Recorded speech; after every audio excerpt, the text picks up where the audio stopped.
साथियों नमस्कार, कैसे हैं आप सब लोग? मजामा केम छो।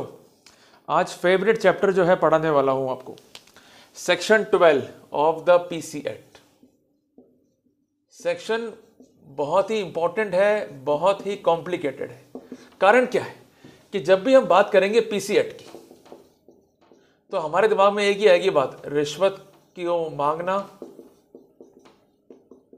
रिश्वत को प्राप्त करना, रिकॉर्डिंग, सैंक्शन, ये दिमाग में आएगा आप लोगों के। पर सेक्शन 12 क्या है? एक अलग कैटेगरी का ऑफेंस है। क्या है जी? अबैटमेंट।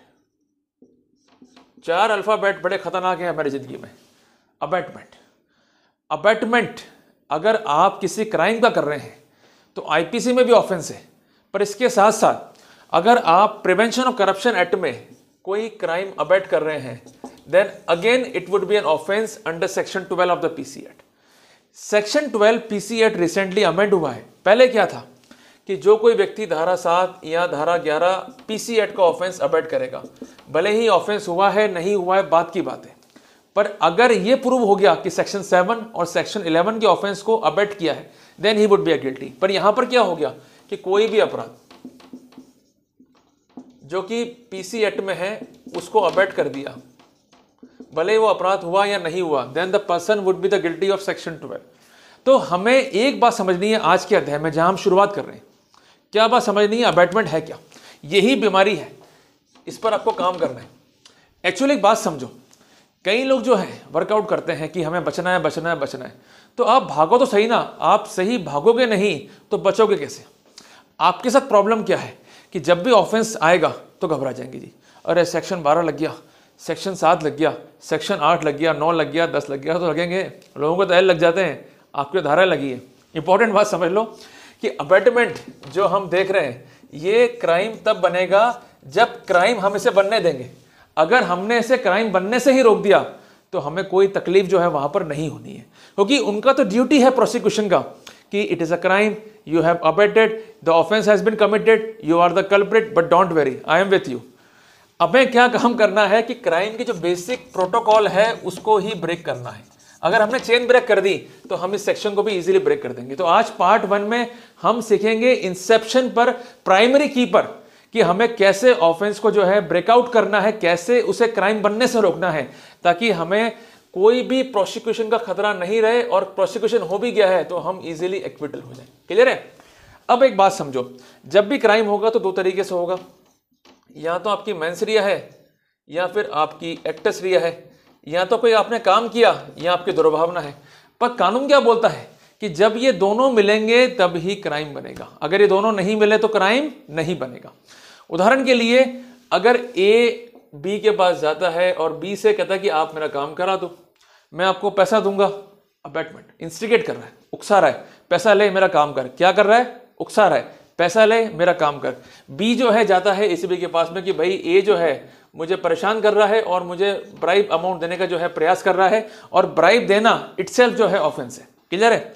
अब यहां पर सबसे बड़ा प्राइमरी की क्या है कि बी को ये शो करना पड़ेगा कि ए के द्वारा ही रिश्वत दी गई और ए की यहां पर दुर्भावना है। अगर दोनों ही पॉइंट ये प्रूव नहीं कर पाया, the case would be acquitted.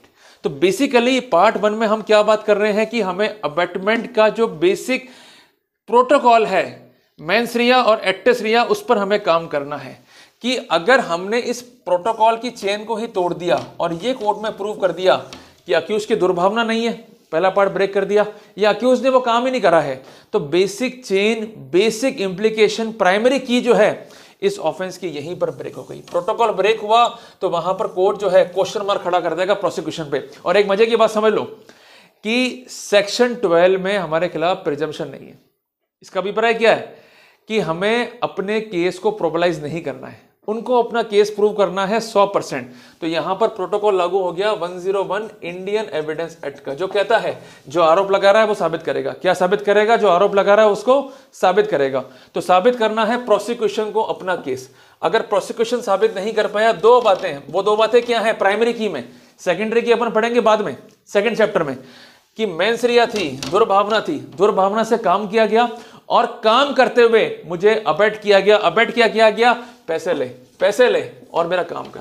ACB के पास जाएगा, पर रिपोर्ट में ये दो बातें, दो एलिमेंट स्पेसिफिक नहीं कर पाया, इस पर उसका जोर नहीं है, वहीं पर केस फेल होगा। लिख के रख लेना। एक रिसेंट केस हुआ बॉम्बे का, यहीं पर मैं डिस्कस कर रहा हूं, आपके लिए काफी इजी रहेगा। एक रिपोर्ट लिखाई गई कि फला फला फला फला व्यक्ति जो है मुझे पैसे देना चाहता है, मैं बड़ा ईमानदार व्यक्ति हूं, और इंटर एलिया वो मुझे अबेट कर रहा है, पैसे ले मेरे पक्ष में फाइंडिंग दे, पैसे ले मेरे पक्ष में फाइंडिंग दे। अल्टीमेटली कोर्ट ने रिपोर्ट का एनालिसिस करा और प्राइमरी कोर्ट ने माना कि element of instigation, element of mens rea, element of actus reus जो होने चाहिए थे वो कंप्लीटली है ही नहीं। कोई व्यक्ति पुलिस के पास जाएगा, हेल्प लेगा, बट ये कहीं भी नहीं है कि इस एक्ट के पीछे उसकी भावना क्या रही, क्या उसने इंटेंशनली एक्ट करा, क्या इस एक्ट को करने के लिए वो डेलिब्रेट था, और एक्ट करते करते उसकी यही मंशा थी कि मैं क्राइम तो कमिट करूंगा, पर इस भ्रष्ट व्यक्ति को भी मैं इतना भ्रष्ट कर दूंगा कि अल्टीमेटली इसको जो है ये रिपोर्ट लिखानी पड़ेगी। अगर वो एलिमेंट्स नहीं है तो डेफिनेटली सेक्शन 12 जो है वो मेड आउट ही नहीं होगा। तो कुल मिला के पार्ट 1 में हमने डिस्कस करी कि अबेटमेंट का जो बेसिक प्राइमरी की है इसे हमें तोड़ना कैसे है। अगर बेसिक प्राइमरी की पर ही हम काम करेंगे, रिपोर्ट का हम प्रॉपर एनालिसिस करेंगे, तो वहां पर हम चेन को ही ब्रेक कर देंगे। तो अल्टीमेटली होना क्या है, डिस्चार्ज या एक्विटल। तो साथियों घबराएं नहीं, केवल और केवल अपने केस पे एम्फेसिस करें and definitely you will get a result. साथियों मिलते हैं एक नए टॉपिक के साथ, तब तक के लिए जय हिंद, जय भारत।